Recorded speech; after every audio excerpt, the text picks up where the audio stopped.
మన ప్రభువైన యేసుక్రీస్తు నామములో మీకు అందరికి మరొకసారి వందనాలు సమర్పిస్తున్నాను. నిన్నటి దినాన మనం ఆరాధనలో బైబిల్ తరగతిలో ఏం నేర్చుకున్నాం? సహోదరుల ఐక్యత కదండి. ఏమిటి నేర్చుకున్నది? సహోదరుల ఐక్యత.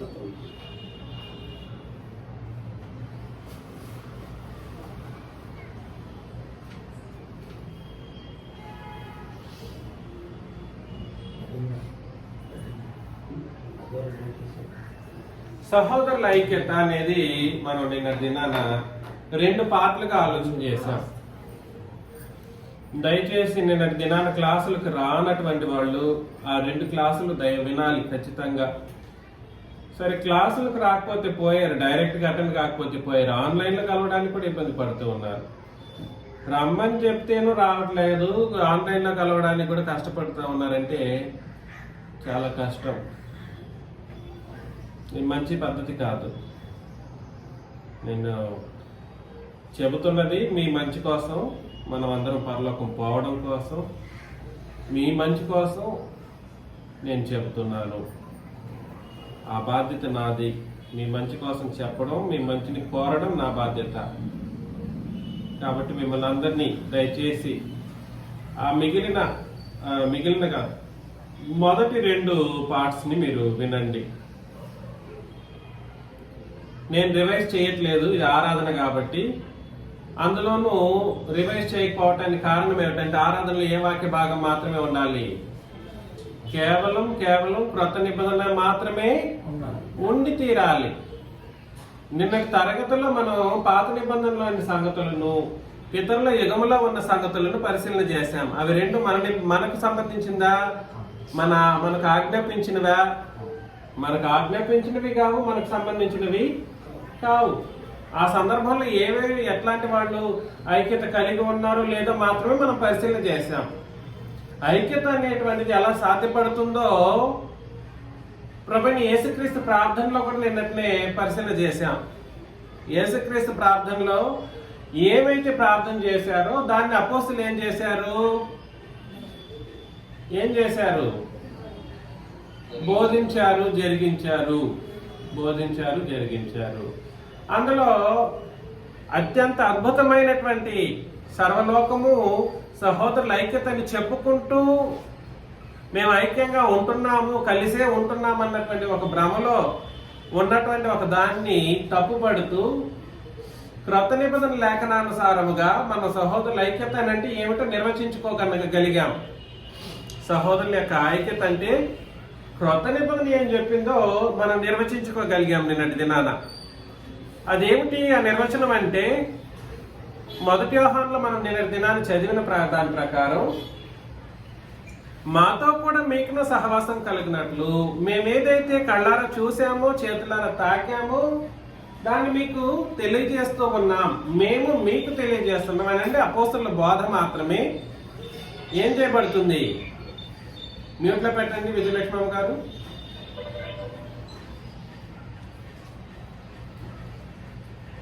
అర్థమవుతుందా నేను చెబుతున్నది?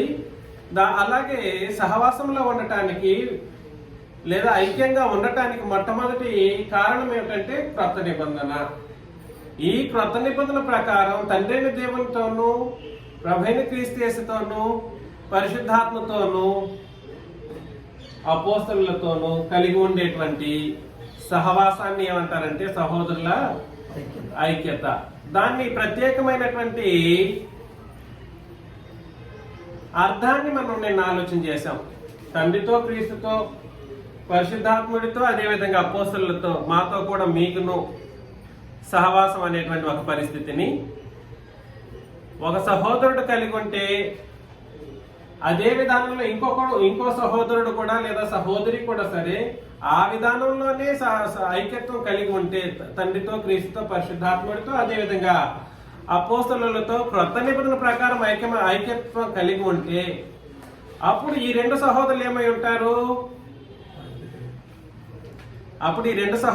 ఉంటారు? సహోదరుల ఐక్యతను కలిగి ఉంటారు. దీనిని మనం నిన్నటి దినాన పరిశీలన చేశాం. అయితే నిర్వచించుకున్నాం కాబట్టి, కానీ క్రీస్తుతో, పరిశుద్ధాత్మతో, తండ్రి అయిన దేవునితో మానవ జాతికి ఐక్యము ఎలా కలుగుతుంది అది మనం నేర్చుకోవాలి. ఐక్యంగా నేను ప్రతి ఒక్కడు అనుకునేవాడే. ఏమనుకుంటాడు? నేను తండ్రి, ఒక అతను అంటాడు, నేను ఎప్పుడు ప్రయాణం చేసినా ఒంటరిగా ప్రయాణం చేయట్లేదు, నాతో పాటు నా తండ్రి ఉన్నాడు అంటాడు. యేసు ప్రభు చెప్పిన పాత నిబంధనల వాక్యాన్ని చెప్పి బట్టి ఎవరుంటారంట? నేను ఒంటరిగా ఉండట్లేదు, నాతో పాటు తండ్రి ఉన్నారు, నాతో పాటు ప్రభువు ఉన్నారు అన్నట్లు చెప్పుకుంటారు. అట్లా కాదు. అట్లాంటి భ్రమతో కూడినటువంటి ఆలోచన విధానాన్ని క్రొత్త నిబంధన చెప్పదు. అర్థమవుతుందా నేను చెప్పేది? ఈ విషయం మనకు తేటగా అర్థమవ్వాల్సినటువంటి పని ఉంది. తండ్రితో ఏకమవ్వడం అనడానికి ఒక ప్రత్యేకమైనటువంటి పద్ధతి ఉంది. ఎలాగా? తండ్రితో ఏకమవ్వడానికి లేదా తండ్రితో ఐక్యత కలిగి ఉండటానికి ఒక ప్రత్యేకమైనటువంటి పద్ధతి ఉంది. ఒకసారి ఇది సులభమే, విన్నది సులభమే. మీరు విన్న స్టేట్మెంట్ ఎవరైనా చెప్పండి.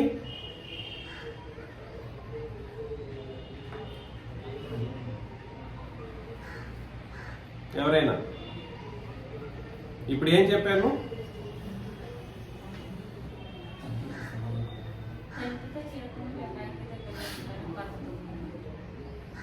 ఏం చెప్పాను?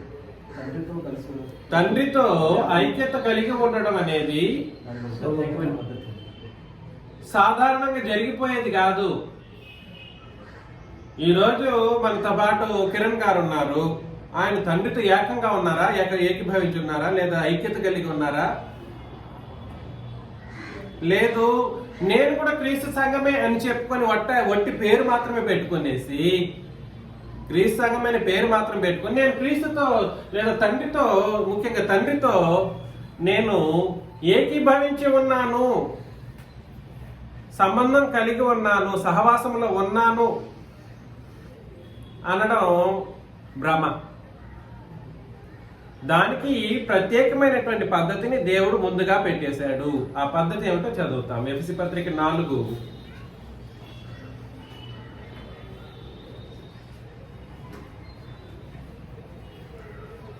ఎఫెసీ పత్రిక 2వ అధ్యాయం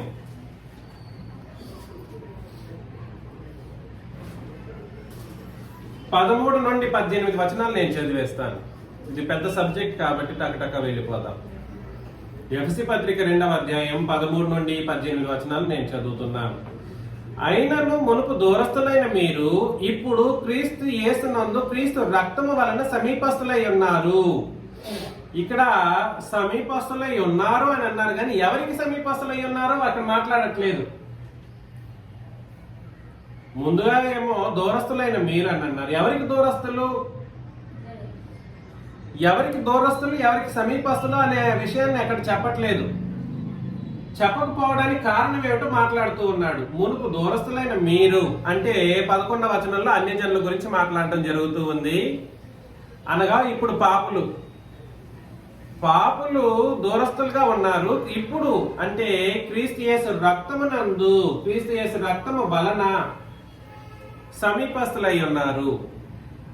ఆయన అంటే క్రీస్తు మన సమాధానమై ఉండి మీకును మాకును ఉండిన ద్వేషమును, మీకును మాకును, మీరెవరు? అన్ని జనులు అనబడిన పాపులు. మాకును అని అంటే ఇశ్రాయేలీయులకు ఉండిన ద్వేషమును, అనగా విధి రూపకమైన ఆజ్ఞలు గల ధర్మశాస్త్రమును తన శరీరమందు కొట్టివేయుట చేత మధ్య గోడను పడగొట్టి ఏం చేశాడంట? చూసారా? ఎప్పుడు సాధ్యమైంది? అన్ని జనులు లేదా ఇశ్రాయేలీయులు ఇరువురు కూడా సరే ఏకం చేసేటప్పుడు ఎవరికి దగ్గరస్తులు అవుతారు, సమీపస్తులు అవుతారు? తండ్రికి సమీపస్తులు. అది ఎప్పుడు జరిగింది? అది సిలువలో ఏం చేయడం ద్వారా సాధ్యపడింది? ధర్మశాస్త్రాన్ని, అనగా పాత నిబంధనను ఎప్పుడైతే సిలువలో కొట్టివేశారో అప్పుడు మాత్రమే సర్వలోక జనాంగము తండ్రికి సమీపస్తులు లేదా తండ్రితో ఐక్యంగా ఉండేటువంటి లేదా ఏకీభవించి లేదా ఏకపరిచేటువంటి ఒక కార్యక్రమం సాధ్యమయ్యింది. అంటే దీన్ని బట్టి మనకేం అర్థం అవ్వాలి? ఎవరైనా కూడా సరే నేను తండ్రితో నేను ఏకీభవించున్నాను, నేను తండ్రితో ఐక్యపరచబడ్డాను అనుకునే భ్రమలో ఉండే వాళ్ళు ఎవరైనా ఉంటే వాళ్ళకి అర్థం అవ్వాల్సిన ముఖ్యమైన విషయం ఏమిటంటే, నేను నిజంగా క్రొత్త నిబంధన ప్రకారం క్రీస్తు రక్తమును బట్టి నేను తండ్రికి సమీపస్తునయ్యానా లేదా ప్రశ్నించుకోవాలి. అర్థమవుతుందా? అనగా ధర్మశాస్త్రానికి ఇందులో సంబంధం ఉందా? ధర్మశాస్త్రానికి సంబంధం ఉందా? పాత నిబంధనకి ఇందులో సంబంధం ఉందా? కాబట్టి ప్రపంచం ఎంత దారుణంగా అపవాదంలో కూరుకుపోయినటువంటి పరిస్థితిలో ఉంది. 66 పుస్తకాలను ఉపదేశించి బోధించి నేను తండ్రితో ఏకీభవించున్నాను, నా తండ్రి నాతో పాటు ఉన్నాడు అనేటువంటి వాడు ఏమై ఉన్నాడు? భ్రమలో బ్రతుకుతున్నాడు. క్రొత్త నిబంధన అంటే ఏమిటో తెలియని వాడు భ్రమలో. ఇది ఎప్పుడు సాధ్యమైంది? తండ్రితో నీకు సంబంధ బాంధవ్యం ఎప్పుడు కుదర్చబడింది అని అంటే క్రీస్తు తన శిలువలో పాత నిబంధనను కొట్టివేసిన తర్వాతనే సాధ్యమైంది తప్ప అది ఉన్నంత కాలం కూడా సరే అన్ని జనులకి తండ్రి దేవునికి కానీ లేదా పాపంలో బ్రతుకుతున్నటువంటి ఇశ్రాయేలు జనాంగానికి కానీ ఏం కుదరకపోయిందనంటే ఐక్యత అనేది సాధ్యపడకపోయింది. మ్యూట్లో పెట్టండి. ఐక్యత అనేది సాధ్యపడకపోయింది. నేను చెప్పేది మీకు అర్థమవుతుందా? తర్వాత 15 ఇట్లు సంధి చేయొచ్చు. సంధి చేయడం అంటే అర్థం ఏమిటి? ఏకపరచటం, ఐక్యపరచటం. ఇట్లు సంధి చేయొచ్చు, ఈ ఇద్దరిని తన యందు ఒక్క నూతన పురుషునిగా సృష్టించి, ఇంకా దాన్ని తన యందు అంటే క్రీస్తునందు ఒక నూతన పురుషునిగా సృష్టించి ఏం చేశాడు? తన శిలువ వలన ఆ ద్వేషమును సంహరించి, ఏ ద్వేషం అది? ధర్మశాస్త్రం అనే ద్వేషాన్ని ఏం చేశారంట?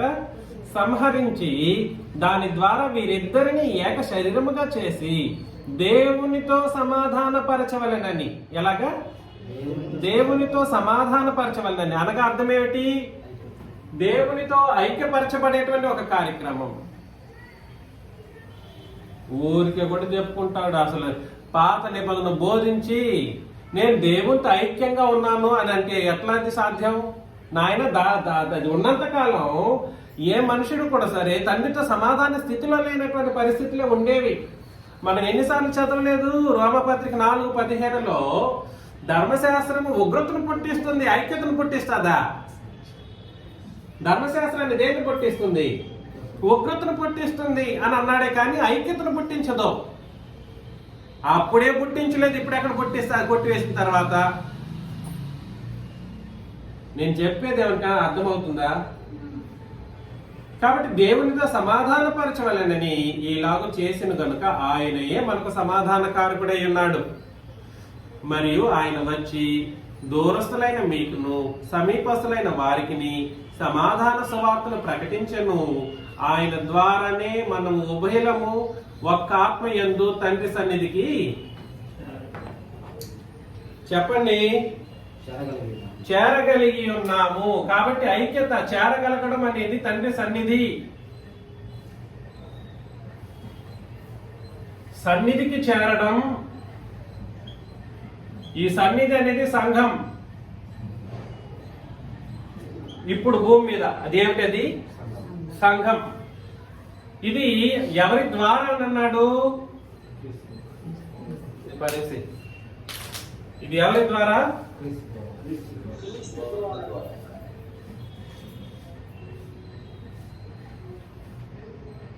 ఆ తర్వాత ఎవరి యందు?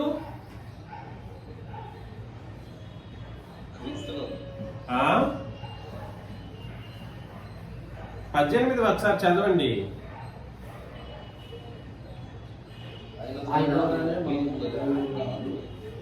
ఆయన ద్వారానే ఒక్క ఆత్మ యందు, ఆయన క్రీస్తు ద్వారా ఆత్మ యందు తండ్రి సన్నిధికి. అవునా?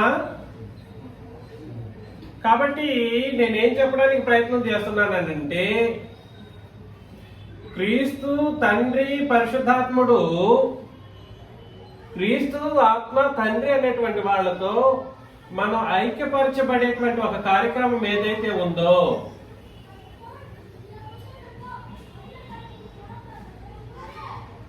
ఐక్యపరచబడటం ఎప్పుడు సాధ్యమైంది అని అంటే, ఎప్పుడు సాధ్యమైంది?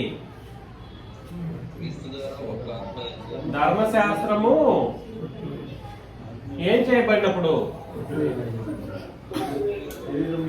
ధర్మశాస్త్రం క్రీస్తు యొక్క శరీరం మందు ఆ ద్వేషాన్ని తొలగించినప్పుడు సాధ్యపడింది. ఎప్పుడు సాధ్యపడింది? అందుకే నేను చెప్పాను, అందుకే నేను ప్రశ్నించాను, ఇది ఎప్పుడు? ఇప్పుడు తండ్రితోను, క్రీస్తుతోను, పరిశుద్ధాత్మతోను ఐక్యపరిచే ఒక కార్యక్రమానికి ఒక ప్రత్యేకమైనటువంటి పద్ధతి ఉందని చెప్పాను. ప్రత్యేకమైన పద్ధతి. ఆ పద్ధతి ఏమిటంటే క్రొత్త నిబంధనే. ఆ పద్ధతి ఏమిటి?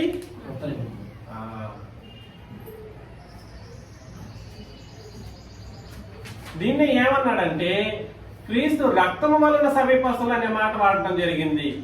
ఏమిటది? దీని ద్వారా సాధ్యపడుతుంది తప్ప ఐక్యత అనేది దీని ద్వారా ఏం కాదు, సాధ్యపడదు. ఇది పద్ధతి. తండ్రితోను, క్రీస్తుతోను, పరిశుద్ధాత్మతోను మనం ఐక్యపరచబడేటువంటి ఒక కార్యక్రమానికి పద్ధతి ఏమిటంటే కొత్త నిబంధన పద్ధతి, లేదా క్రీస్తు రక్తం అనేటువంటి పద్ధతి.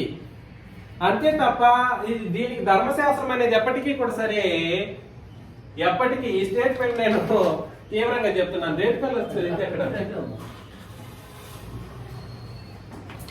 అన్ని ఉంటే ఈ ధర్మశాస్త్రమును బట్టి సాధ్యమవుతుందా? ఏంటిది? తండ్రితోను, క్రీస్తుతోను, పరిశుద్ధాత్మతోను ఐక్యపరచబడేటువంటి ఒక కార్యక్రమం, లేదా ఏకపరచబడేటువంటి ఒక కార్యక్రమం సాధ్యమేనా? ధర్మశాస్త్రంలో సాధ్యమే కాదు. ఏమన్నా అర్థమవుతుందా? ఇది దీనికి పనికి రాదు.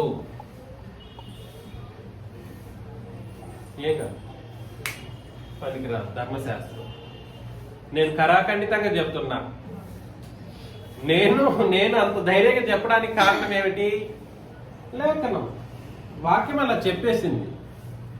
వాక్యాన్ని నేను ధర్మశాస్త్రం పట్ల ఒక పక్షపాత ధోరణిని పెట్టుకునేసి ఏమన్నా చెప్పడానికి ఉందా? కానీ ఇప్పుడు ధర్మశాస్త్రాన్నే ప్రేమించేవాడు ఎక్కువ అయ్యాడు. అందరూ అదే ధోరణి. విసంగం అనుకునేవాడు భ్రమలో ఉంటూ, ఇది లేకపోతే ఇది బోధించలేమో, ఇది కుదరదు అన్నట్లుగా మాట్లాడుతూ ఉంటారు. సాధ్యమేనా?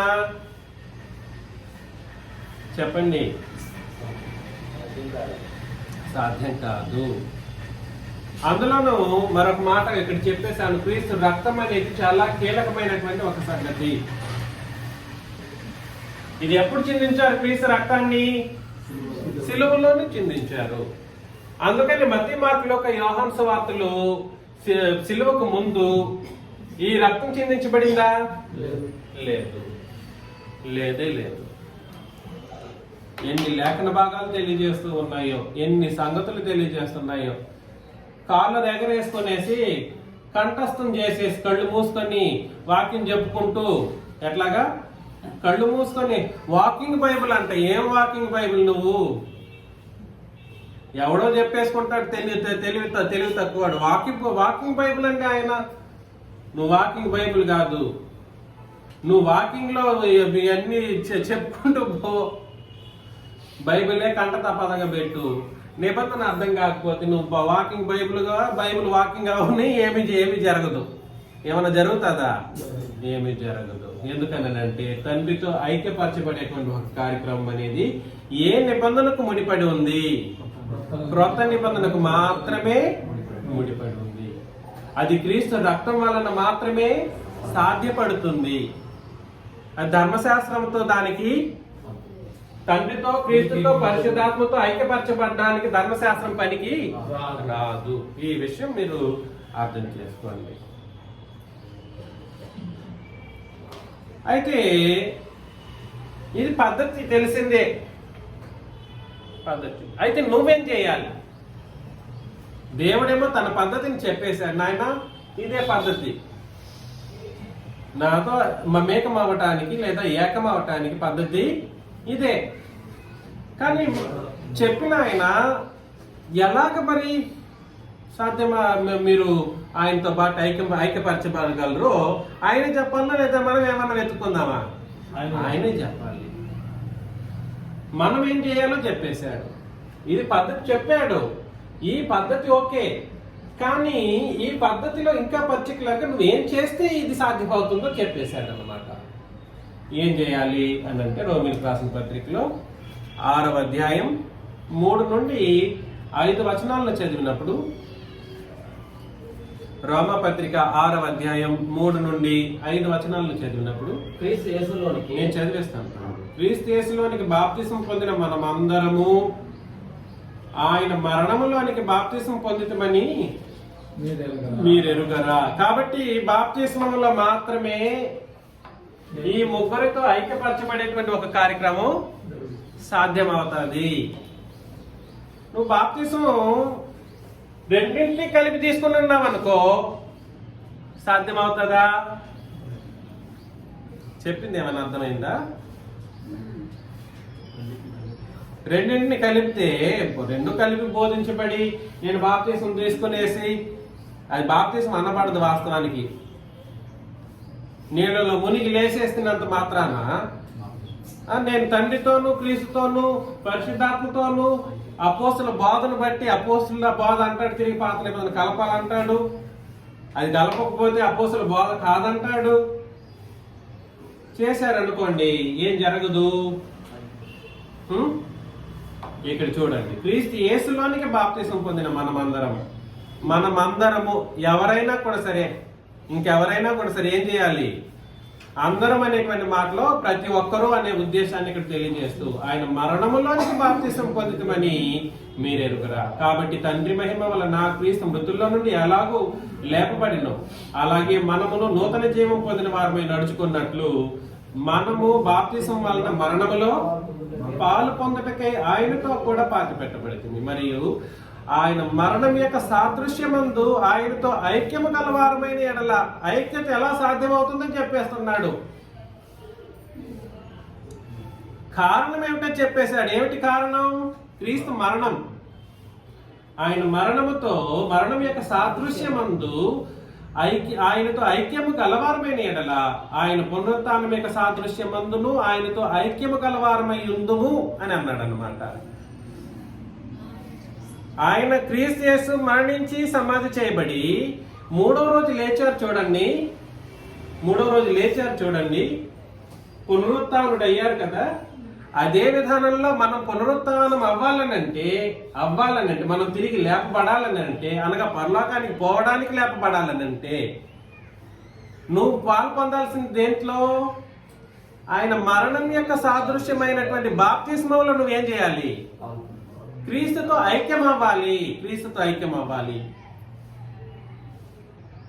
క్రీస్తు మనందరి పాపముల కొరకు మరణించి సమాధి చేయబడినట్లుగా నీ పాపముల కొరకు క్రీస్తునందు విశ్వాసం ఉంచి క్రీస్తుతో నువ్వేమైపోవాలి? ఐక్యమైపోవాలి. బాప్తిస్మంలో జరిగే అత్యంత ముఖ్యమైన కార్యక్రమం ఏమిటనంటే, నువ్వు ఒకటిగానే నువ్వు పాతి పెట్టబడట్లేదు పాపం విషయమై. నీవు విశ్వాసంతో క్రీస్తునందును తండ్రిని దేవుని యందును విశ్వాసముతో, అనగా క్రొత్త నిబంధన ప్రకారం విశ్వాసముతో ఎప్పుడైతే నీళ్ళలో పాతి పెట్టబడుతున్నావో నువ్వు ఒకటిగా పాతి పెట్టబడట్లేదు. క్రీస్తుతో పాటు ఆయన మరణమందు నువ్వు ఐక్యమవుతున్నావని దాని అర్థం అన్నమాట. ఎవరి మరణమందు? క్రీస్తు యొక్క మరణమందు నువ్వు ఏమవుతున్నావు? చూసారా? అద్భుతమైనటువంటి సంగతి కదా. కాబట్టి ఐక్యపరచబడ్డానికి నువ్వు చేయవలసిన కార్యక్రమం ఏమిటి? బాప్తిస్మము, క్రీస్తు మరణమును బట్టి పొందడం. జీవితాన్ని బట్టి కాదు, బతి మార్కులో యోహాను సువార్తల్లో. అర్థమవుతుందా? నేను నాతో పాటు నా ప్రభువేడు నాతో పాటు ఉన్నాడు అనుకుంటే భ్రమ కాదు. ఇక్కడ ఎంతకాలం భ్రమలో బ్రతికి నరకానికి నాశనానికి బ్రతికిపోతూ ఉంటారు ఈ మనుషులు, నాకు అర్థం కావట్లేదు. నేను చెప్పింది మీకు అర్థం చేసుకుంటేనే ఇది మీ యొక్క బాప్తిస్మానికి ఉన్న పరమార్థం మీకు అర్థమవుతుంది. ఎవరైతే క్రొత్త నిబంధన ప్రకారం బాప్తిస్మం తీసుకుంటారో వాళ్ళు క్రీస్తుతో పాటు ఆయన మరణంలో ఐక్యమవుతారు. అర్థమవుతుందా? క్రీస్తుతో పాటు ఆయన మరణంలో ఏమవుతారు? ఐక్యమవుతారు. అలా ఐక్యమైతే ఏం చేయబడతారంటే పునరుత్థానంలో కూడా ఆయనతో పాటు ఏం చేయబడతారు? ఐక్యపరచబడతారు. ఇది కరెక్ట్ గా ఉంటేనే బాప్తిసం. దీనికి ముఖ్యమైన కారణం ఏమిటంటే, ఇది సాధ్యమయ్యేది ఎలాగా ఐక్యపరచబడడానికి ముఖ్యమైన కారణం ఏమిటంటే, క్రీస్తు మరణం, ఈ మరణమును బట్టి సర్వలోకము ఏం చేయాలి? ఐక్యపరచబడాలి. సర్వలోకం ఏం పొందాలి? మరణంలో ఐక్యపరచబడితే ఈ సర్వలోకం కూడా సరే ఏం చేయబడగలదు? పునరుత్థానంలో. కాబట్టి నీ బాప్తిస్మానికి కారణం ఏమై ఉంటేనే సరిపోతుంది. ఇక్కడ ఏంటి సిలువ మరణం అంటున్నారు? మరలా మరణం ఓకే, ఇప్పుడు నిబంధన ప్రకారమే కదా ఉండేదాన్ని. అర్థమవుతుందని నేను చెప్పింది, అర్థమైంది ఎలా సాధ్యమో. ప్రత్యేకమైన పద్ధతులు ఉన్నాయని చెప్పాను. నేను పద్ధతి ఏంటంటే క్రీస్తుతో, తండ్రితో, పరిశుద్ధాత్ముడితో ఐక్యపరచబడడానికి వాడవలసిన మొట్టమొదటి పద్ధతి ఏమిటి? మొట్టమొదటి రూల్ ఏమిటంటే క్రీస్తు రక్తమై ఉన్నటువంటి క్రొత్త నిబంధన. 2, ఇది ఇచ్చేసాడు ఓకే, కానీ దాన్ని మనం ఎలా చేపట్టాలని అంటే ఈ నిబంధన ప్రకారం ఏం చేయబడాలి? క్రీస్తు మరణంలో క్రీస్తుతో పాటు ఐక్యపరచబడాలి. ఎవరైతే క్రీస్తు మరణంలో క్రీస్తుతో పాటు పాతిపెట్టబడేటువంటి కార్యక్రమం అనబడిన బాప్తిస్మంలో ఐక్యపరచబడతారో వాళ్ళు మాత్రమే తిరిగి లేస్తారు పరలోకం పోవటానికి. అప్పుడు హఠాత్తుగా అయ్యో ప్రభువా, అయ్యో దేవా అంటే అప్పుడు కుదరదు. ఇప్పుడు ఇన్ని చెప్పి గొంతు నుంచి గొంతు చించుకొని ప్రపంచానికి చెబుతా ఉంటే ఇప్పుడు రాకపోతే అప్పుడు కుదరదు. ఆశ్చర్యపోతారు. అయ్యో నేను పోకపోవడం ఏమిటి, నేను లేచి నరకానికి పోవడం ఏమిటి అనే ఒక దురదృష్టకరమైనటువంటి పరిస్థితులను ఎదుర్కోవాల్సి వస్తుంది. నేను చెప్పేది అర్థమవుతుందా? కాబట్టి బాప్తిస్మం అనే ఒక అత్యంత అద్భుతమైనటువంటి కార్యక్రమం అనేది మనల్ని క్రీస్తుతో ఏం చేస్తుంది? ఐక్యపరుస్తుంది. ఎఫెసీ పత్రికలో 4వ అధ్యాయం 1వ వచనం నుండి 6 వచనాలు చదివితే, ఎఫెసీ పత్రిక 4వ అధ్యాయం 1 నుండి 6 వచనాలను చదివినప్పుడు, కాబట్టి నేను చదివేస్తాను శేషు గారు. కాబట్టి మీరు సమాధానమును బంధము చేత ఆత్మ కలిగించే ఐక్యమును కాపాడుకుంటూ. ఎవరు కలిగించే ఐక్యత? చూసారా? ఈ పరిశుద్ధాత్మ కలిగించే ఐక్యత మనకు అవసరం. ఆత్మ కలిగించే ఐక్యత కాపాడుకుంటూ శ్రద్ధ కలిగిన వారే. ఏం కలిగి ఉండాలి? ఎవరైనా శ్రద్ధ పడిన దాఖలాలు ఉన్నాయా? మనోళ్ళు కొట్టుకుంటారు అవసరమైతే. ఇంకా చెప్పాలంటే ఏ డబ్బు విషయం తీసుకొచ్చేసాం అనుకోండి, శ్రద్ధ ఉంటుందా? డబ్బు మీద శ్రద్ధకి వెళ్తాయి, మరి దేని మీద ఉండదు? సమాధానమును బంధము చేత ఆత్మ కలిగించు ఐక్యమును కాపాడుకునే విషయంలో శ్రద్ధ చూపించరు. వేరే విధాలు చిన్న శుభ్లంగా అన్నాం అనుకోండి, నా అల్లుడు, నా కూతురు, నా వాళ్ళు అని ఆ తల్లిదండ్రుల లేదా పిల్లల ఊరికి అంటున్నా. తల్లిదండ్రులు, పిల్లలు, నా మనవళ్ళు, నా మనవరాళ్ళు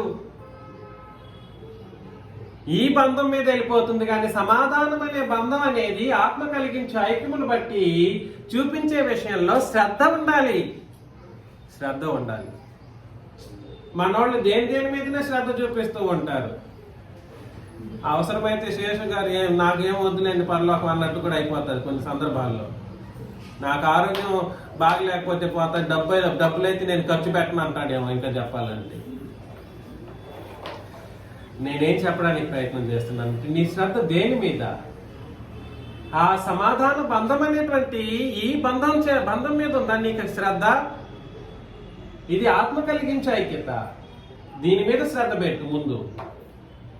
ఏదేదో ఊహించుకొని బ్రతికిపోవడం కాదు ప్రపంచంలో. అదేవిధంగా ప్రేమతో ఒకరినొకడు సహించుచు మీరు పిలువబడిన పిలుపునకు తగినట్లుగా కాదు, మీరు పిలువబడిన పిలుపునకు తగినట్లుగా దీర్ఘ శాంతముతో కూడిన సంపూర్ణ వినయముతోను సాత్వికముతోను. సాత్విక అనే మాటకే అర్థం తెలియదు మనోళ్ళకి. ఇంకా చెప్పాలంటే అర్థం తెలియదు అంటే వాళ్ళ యొక్క క్యారెక్టరిస్టిక్స్ ను ఒకసారి పరిశీలన చేసామనుకోండి. సాత్వికం అనే మాట ఇంటూగా కనపడుతుంది. ఇంటూ అంటే అర్థం ఏమిటి? వ్యతిరేకంగా ఉంటారు వాళ్ళ యొక్క ఫెరోషియస్ ఆలోచన విధానాలు. ప్రభువును బట్టి ఖైదీనైన నేను మిమ్మల్ని బ్రతిమాలు కొనుచున్నాను. శరీరం ఒక్కటే, ఆత్మయు ఒక్కటే. ఆ ప్రకారమే మీ పిలుపు విషయమైన ఒకటి నిరీక్షణ ఎందుకు పిలువబడితిరి. ప్రభువు ఒక్కడే, విశ్వాసం ఒక్కటే, బాప్తిసం ఒక్కటే, అందరికీ తండ్రి అయిన దేవుడు ఒక్కడే. ఆయన అందరికీ పైగా ఉన్నవాడై అందరిలోనూ వ్యాపించి అందరిలోనూ ఉన్నాడని అన్నాడు అనమాట. నేనేం చెప్పడానికి ప్రయత్నం చేస్తున్నానంటే ఐక్యత అనేది ఒకటే భావనను బట్టి కలుగుతుంది. ఐక్యత అనేది ఎలా కలుగుతుంది? ఒకటే భావన. తండ్రి ఎంతమంది? ఒక ఆయనే, తండ్రి అనే దేవుడే. ప్రభు ఎంతమంది? ఒక ఆయనే, అది ప్రభు అని క్రీస్తు యేసు. పరిశుద్ధాత్ముడు ఎంతమంది? ఒక ఆయనే. క్రొత్త నిబంధన బాప్తిస్మాలు ఎన్ని? నేను బాప్తిస్మ గురించి బోధ చేసినప్పుడు మీకు అనేక బాప్తిస్మాలు ఉన్నాయని రుజువు చేశాను. బాప్తిస్మాలు ఉన్నప్పుడు బైబిల్లో 66 పుస్తకాలను చదివినప్పుడు బాప్తిస్మాలు అనేకాలు ఉన్నాయని చూసాం. పేతురు రాసిన పత్రికలు ఏం చూసాము? నోవహుకి సంబంధించిన బాప్తిస్మ ఒకటి ఉంది, దానికి సాదృశ్యమైనది. ఇప్పుడు తీసుకునే బాప్తిస్మ సాదృశ్యము వేరు, ఒరిజినల్ వేరు. అప్పటితో సాదృశ్యంగా ఇది మాట్లాడడం జరిగింది. కానీ రెండు ఒకటే అనడంగా కాదు ఉద్దేశం. కొరింథీ పత్రిక మొదటి అధ్యాయంలో 10వ అధ్యాయంలో మోషేను బట్టి మేఘంలో క్రిందను సముద్రంలోను తీసుకున్న బాప్తిస్మం ఉంది. అది ప్రత్యేకమైనటువంటి బాప్తిస్మం, అది వేరు. హెబ్రీ పత్రికలో మనం చదివాము, ఆ పాత నిబంధన కాలంలో వాళ్ళు ప్రక్షాళనములు అనేటువంటి మాటలకు బాప్తిస్మం అన్న పదం వాడబడింది. ఆ బాప్తిస్మము వేరు. అదేవిధంగా అపోస్తల కార్యములు 19లో కూడా సరే యోహాను ఇచ్చిన బాప్తిస్మం ఉంది, అది వేరు అని చెప్పేసి క్రీస్తు నామం బట్టి మాత్రం మీరు తీసుకోవాలి అనేటువంటి కార్యక్రమాన్ని మనం చదువుతాం. ఇక్కడ బాప్తిస్మం ఒకటే అన్నాడు, ఇక్కడేమో బాప్తిస్మం ఒకటే అని అన్నాడు. ఏ బాప్తిస్మం గురించి చెప్పుంటాడు ఈ 5 అది అవునండి. బాప్తిస్మం ఒకటేనంటే ఒక ఆయన ఆది కాండం నుండి ప్రకటన గ్రంథం వరకు అన్నిటినీ కలిపి ముడివేసి అన్ని ఒకటే అనడానికి ప్రయత్నం చేశారు. అట్లని బోధలు చేశారు కూడా ఈ క్రీస్తు సంఘంలో ఉన్నోళ్ళు చాలా మంది, ఏలూరు జాషువా లాంటి వాళ్ళు చేశారు. అన్ని ఒకటే విశ్వాసం అంట. ఆది కాండం నుండి ప్రకటన గ్రంథం వరకు ఒకటే విశ్వాసం అంట.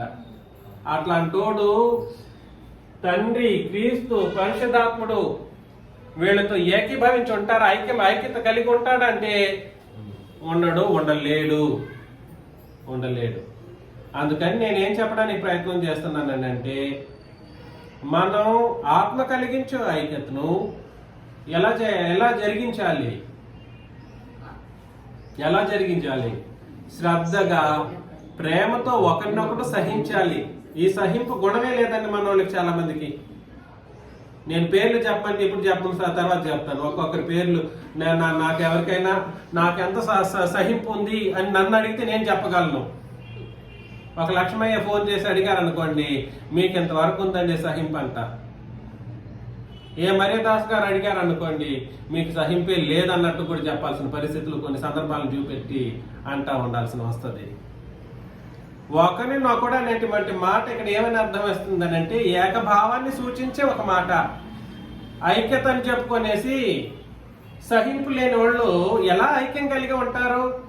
ఇది మాత్రం ఓకే, అంతా మన వాళ్ళకి తప్పిపోయింది ఏమిటంటే, ఇది కరెక్ట్, ఇది కరెక్ట్, ఇది కరెక్ట్, బాప్తిస్మాము కరెక్ట్, ఇక్కడ సహింపు అనేది అదేవిధంగా ఏం లేదు. సమాధానం అనే బంధాన్ని కాపాడుకున్నట్లు శ్రద్ధ వహించట్లేదు. అయ్యో, మనం ఒకరితోనొకరు సమాధానంగా ఉండాలి కదా, మనం పవిత్రపరచబడ్డాం కదా, అందుకే కదా ఈ లోకంలో అన్ని అబద్ధ బోధనలు పక్కన పెట్టేసి అన్ని కష్టాలను ఎన్ని కష్టాలన్నా ఎదుర్కొంటూ ఇక్కడ కూర్చుంటున్నామన్నటువంటి స్పష్టమైనటువంటి ఆలోచనతో శ్రద్ధను వదిలేశారు. శ్రద్ధ లేదు, సహింపు అనేది లేదు. నేను ఈ విషయంలో అందరినీ నేను బ్లేమ్ చేస్తాను, ఇంక్లూడింగ్ నేను కూడా. కొన్ని సందర్భాల్లో మనం ఇది నేర్చుకోవాలి. సమాధానం అనే బంధాన్ని, రక్తబంధం కాదు, భౌతిక రక్తబంధం కాదు, సమాధానం అనే బంధాన్ని కాపాడుకునే విషయంలో ఆత్మతో మమేకమయ్యేటువంటి ఒక కార్యక్రమం, అంటే పరిశుద్ధాత్మతో ఏకీభవించేటువంటి ఒక కార్యక్రమం అనేది కొనసాగించబడ్డానికి మనకు రెండు ముఖ్యమైనటువంటి క్వాలిటీస్ అవసరం. ఒకటి శ్రద్ధ అవసరం, రెండు ప్రేమతో ఒకరినొకడు సహించుచు మీరు పిలువబట్టి పిలుపునకు తగినట్లుగా దీర్ఘశాంతముతో కూడిన సంపూర్ణ వినయముతోను సాత్వికముతోను నడుచుకున్న వల్లని నేను ఖైదీని అంటాడన్నమాట. ఖైదీ అంటే అర్థం ఏమిటి? బంధింపబడిన వారు. ఓకే, చెరలో ఉన్నవారు. ఓకే, ఏమిటి వాళ్ళకి స్పెషాలిటీ ఏమిటి?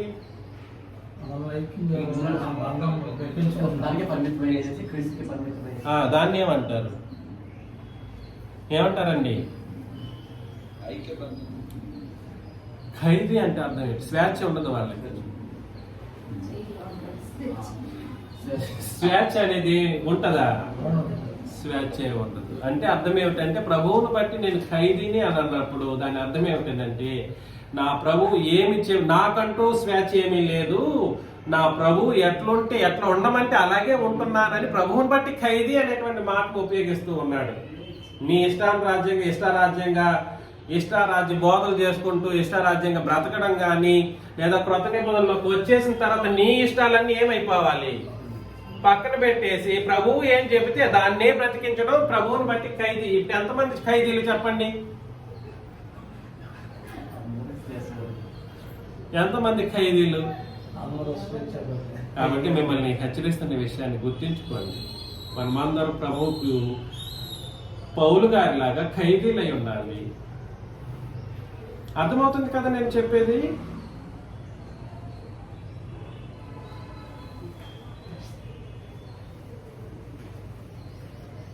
ఇది పాయింట్ 1 అండి.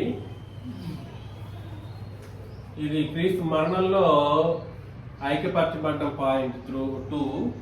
అది పాయింట్ 3 ఏమిటి? ఇప్పుడు ఆలోచన చేసింది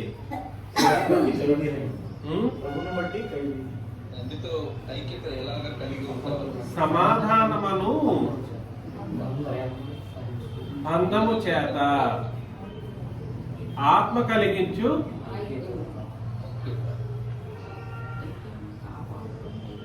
ఐక్యతను శ్రద్ధగాను సహింపుతోను కొనసాగించటం. అర్థమవుతుందా? ఇప్పుడు ఇలా ఉంటే మనం క్రీస్తుకి ఏమై ఉంటాము?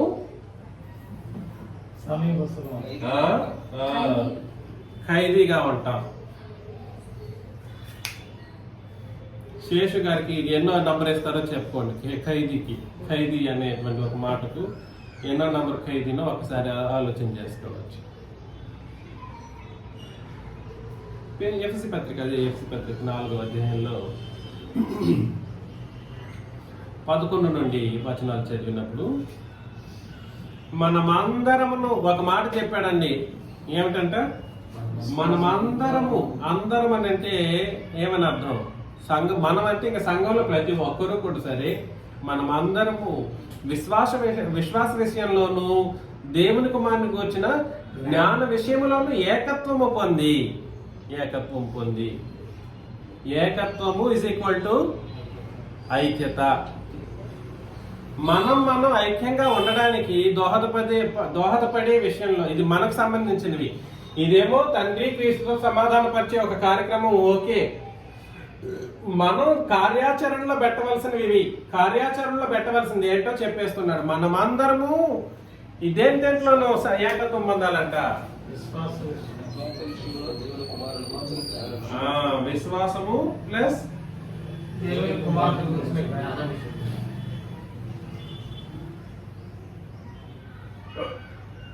జ్ఞాన విషయం ఏమవ్వాలి? ఏకత్వం గలవారమై ఉన్నట్లు సంపూర్ణ పురుషులు అగు వరకు. ఇది సాధ్యమవుతేనే విశ్వాస విషయంలో దేవుడి కుమారునికి వచ్చిన జ్ఞాన విషయంలో ఏకత్వం ఎప్పుడు వస్తుందో అప్పుడే మనం ఏమవుతామంట. ఏమని అర్థమైంది దాని అర్థం? దాని వచ్చిన ఆ మాట యొక్క అర్థమైందా? ఏంటి చెప్పండి? కాదు, జ్ఞాన విషయంలో అదే దేవుని విశ్వాస విషయంలో జ్ఞాన విషయంలో మనందరం కూడా ఒకే విధమైనటువంటి ఒకే విషయంలో ఏకత్వం కలిగి ఉంటే దాన్ని బట్టి క్రీస్తు సంపూర్ణ కలిగి కరెక్ట్. కాబట్టి నేను ఒకటి చెప్పుకుంటూ పోతా ఉంటే, నరేంద్ర నువ్వు చెప్పేది ఎవడు పాటిస్తాడు? ఎంత కష్టమైందని ఆ పిల్లోడు ఒక బోధన ఫాలో అయిపోతుకుంటూ, నేను ఆయన దగ్గర బాప్తీసం తీసుకునేసాను, సరిపోయింది, అంతే కదా కావాల్సింది ఇక్కడ. కాబట్టి మొత్తం ఓకే, ఏం కాదు, నేను ఆయన దగ్గరే తీసుకున్నాను కాబట్టి సంఘంలో ఉంటాను. అయితే ఆయన చెప్పేది ఏది వినాలా? శేషం గారు చెప్తాడు, ఆయన చెప్పినట్టే చెప్పాలంటే కుదరదు అంటాడు. నేను చెప్పినట్టు కుదరదంటే దాన్ని ఏకత్వం కుదరదనే దాని అర్థం అన్నమాట. అలా అనడం అనేది మీరు ఏకీభవించడానికి మీకు ఇష్టం లేదని అర్థం.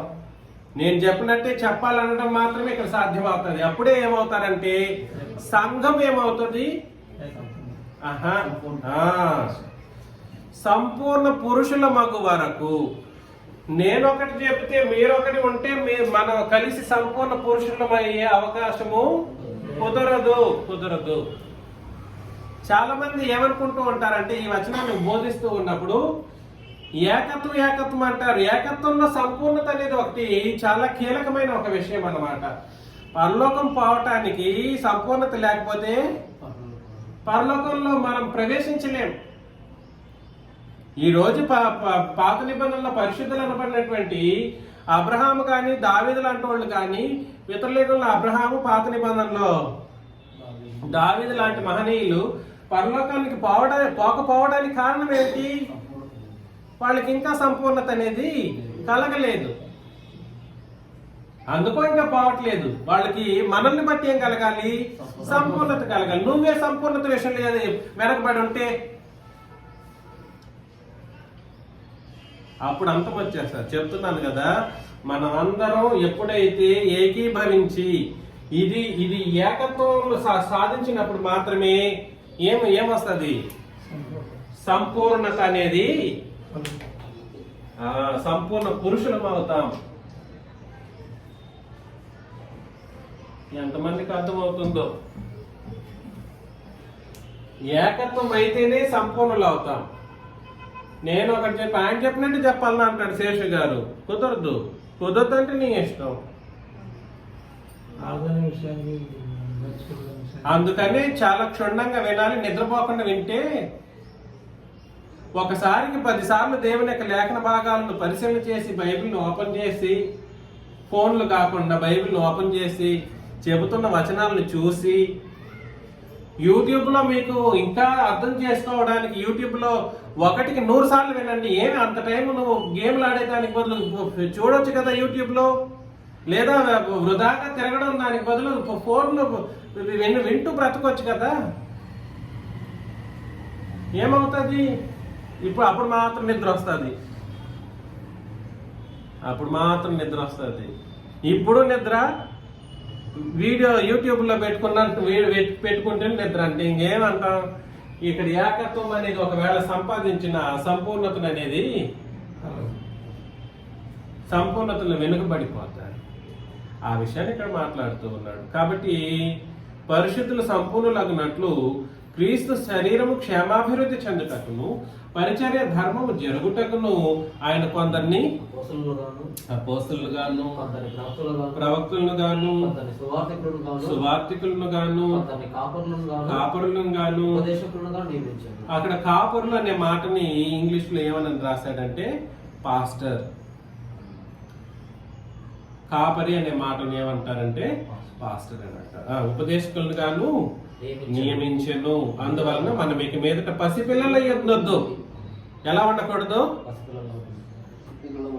పసిపిల్లలమై ఉండక మనుషుల మాయోపాయముల చేత వంచనతోను తప్పు మార్గములకు లాగు కుయుక్తితోను గాలికి కొట్టుకొని పోవునట్లు కల్పింపబడిన ప్రతి ఉపదేశమును.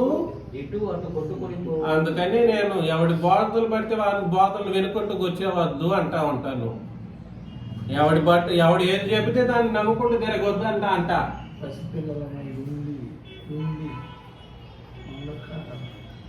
సంపూర్ణులు పసిపిల్లలు.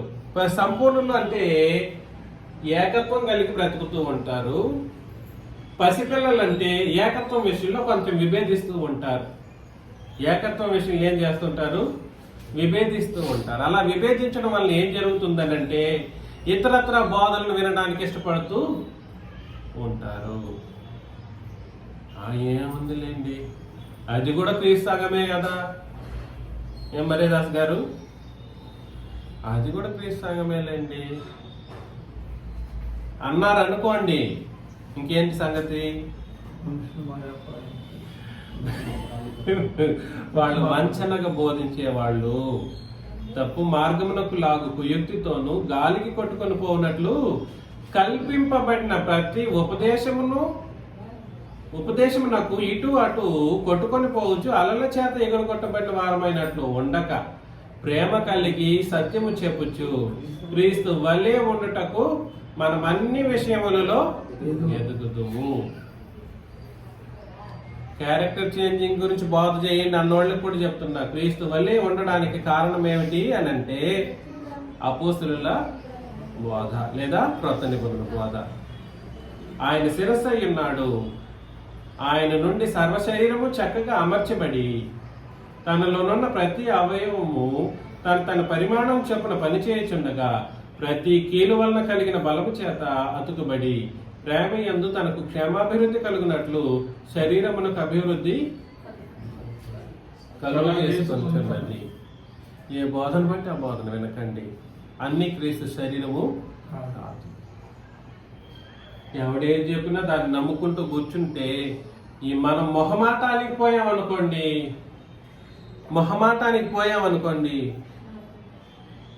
అంతే సంగతి. మొహమాటాలు పక్కన పెట్టాలి. నన్ను చాలా బాగా ప్రేమిస్తారండి, నేనంటే అభిమానం ఉందండి అన్నారనుకోండి, ఇంక మీరేమవ్వాల్సిన అవసరం వస్తుంది. గాలికి ఇటు అటు కొట్టుకొని పోవాల్సిన పరిస్థితి వస్తుంది. దయచేసి విశ్వాస విషయంలోనూ దేవుని కుమారుని గురించిన జ్ఞానం విషయంలోనూ ఏకత్వం పొందడం ద్వారా మనం ఏమిగా తీర్చబడాలి? సంపూర్ణ పురుషులముగా తీర్చబడాలి. దానికి మనం ఎడతెగక ఉండవలసినటువంటి బోధ కేవలం క్రొత్త నిబంధన బోధ మాత్రమే ఉంటేనే ఇది సాధ్యమవుతుంది. అప్పుడు మాత్రమే మనం చక్కగా సర్వశరీరంలో అమర్చబడిన వాళ్ళంగా ఉంటాం. తులసి పత్రిక 3వ అధ్యాయం.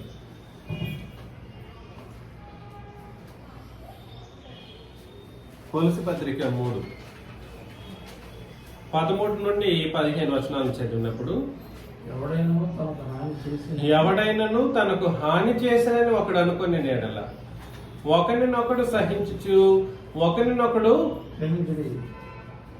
నాకు అది చేసేసారు, నాకు ఇది చేసేసారు, నాకు ఇంత నష్టంగా లేకపోయింది అని ఏడ్చుతూ ఎక్కువ కూర్చోవడం కంటే యేసు ప్రభు లేదా తండ్రిని దేవుడు లేదా పరిశుద్ధాత్ముడు మనకు హెచ్చరించే విషయం ఏమిటంటే, హాని చేశాడు అనుకుంటున్నావా, ఏం చేయాలి? క్షమించాలి. ఏం చేయాలండి? ముందు సహించాలి, తర్వాత క్షమించాలి. క్షమించాలి. ప్రభువు మిమ్మల్ని క్షమించిన లాగున మీరును క్షమించాలి. ఈ క్షమాపణ చేసి క్షమించే బుద్ధి లేదు కొంతమందిలో, నేను చెప్పగలను. ఒకరినొకరు క్షమించుకునే బుద్ధి మనలో కూడా చాలా మందికి లేదు. ఇది ఎప్పుడు నేర్చుకుంటారో ఏమో. ఒకరు క్షమించుకునే బుద్ధి లేకపోతే వీటన్నిటికీ పైన పరిపూర్ణతకు అనుబంధమైన ప్రేమను మీరు ఏం చేయాలి? అక్కడ పరిపూర్ణతకు అనుబంధమైన ప్రేమను ధరించుకొనడం అంటే అర్థం ఏమిటంటే, అనుబంధం అనే మాట ఏమిటనంటే యూనిటీ లేదా ఐక్యత. అనుబంధం అని అంటే ఐక్యత గురించి మాట్లాడే ఒక మాట అన్నమాట. మనల్ని ఒకరినొకరు ఐక్యంగా ఉంచగలిగేది ఏమిటి అని అంటే, ఒకటి క్షమాపణ, రెండు ప్రేమ. ఒకటి క్షమాపణ, ఇంకా చెప్పాలంటే ప్రేమనే మనల్ని ఏం చేస్తుందనంటే పరిపూర్ణతకు అనుబంధమైన. అంటే మీరు పరిపూర్ణతను సంపాదించుకోవాలనుకున్నారనుకోండి, నేను పరిపూర్ణుడిగా బ్రతకాలనుకున్నాను అనుకుంటే ముందు మీకు ఉండాల్సింది ఏమిటంటే ప్రేమ. ప్రేమ ముందు ప్రేమనే. పరిపూర్ణతకు కీలకమైన ఒక కార్యక్రమం ఏమిటంట? ప్రేమ. కాబట్టి ప్రేమించడం తెలుసుకోకపోతే క్షమించలేరు, సహించలేరు. విశ్వాసంతో ఎంత విశ్వాసం ఉన్నగాక, ఎంత క్రొత్త నిబంధన ప్రకారం బాప్తీసం తీసుకొనుగాక, ఎన్ని క్రొత్త నిబంధన కార్యక్రమాలను లక్షల రూపాయలు ఖర్చు పెట్టి జరిగించును గాక, నీలో ప్రేమ అనేది లేకపోతే సంఘములో ఉన్న వాళ్ళతో నీకేం ఉండదు, ఐక్యత అనేది ఉండదు. నువ్వు ఇతరుల్ని ఏం చేయలేవు, సంఘంలో ఉండే వాళ్ళని నువ్వు సహించలేవు, చిరాకు పడతావు. నువ్వు చిరాకు పడ్డావంటే, సహించలేకపోయావంటే నువ్వు సంపూర్ణురాలుగా సంపూర్ణుడివిగా ఉండడానికి కుదరదు. చాలా కష్టం కదా, చాలా కష్టమే. లాస్ట్ అండ్ ఫైనల్ గా ఫిబ్రవరి రాసిన పత్రిక 4వ అధ్యాయం మొదటి 2 వచనాలు చదివినప్పుడు, దీన్ని ఇంగ్లీష్లో రాశాడు. ఎంత బాగా రాశాడంటేనండి, ప్రేమను అక్కడ ఆ వచన భాగాన్ని, love is the perfect bond of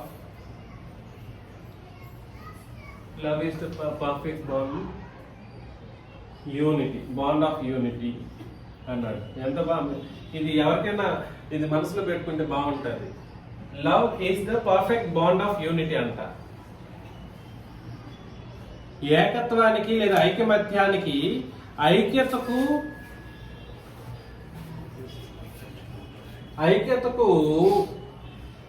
సంపూర్ణమైనటువంటి బంధాన్ని కలిగించేది ఏమిటంటే ప్రేమ. Love is the perfect bond of unity అని అన్నాడు. చాలా మంచి మాట. హెబ్రీ పత్రిక 4వ అధ్యాయం మొదటి 2 వచనాలు. ఆయన యొక్క విశ్రాంతిలో ప్రవేశించిన మన వాగ్దానము ఇంకా నిలిచి ఉండగా, మీలో ఎవడైనను ఒకవేళ ఆ వాగ్దానం పొందకుండా తప్పిపోవనేమో భయము కలిగి ఉందము. వారికి ప్రకటింపబడినట్టు మనకును సువార్త ప్రకటింపబడిను, కానీ వారు వినిన వారితో విశ్వాసము గలవారై కలిసి ఉండలేదు కదా. యూనిటీ అని చెప్పుకుంటూ విశ్వాసం అనుకుంటూ, తర్వాత బాప్తీసం తీసుకున్నాం, ప్రేమిస్తున్నాం అనుకుంటూ కలిసి ఉండడానికి ఇష్టం లేని వాళ్ళు ఎక్కడికి వెళ్ళలేరు, విశ్రాంతిలో ప్రవేశించలేరు. నువ్వు ఎంత చేసి ఏం లాభం?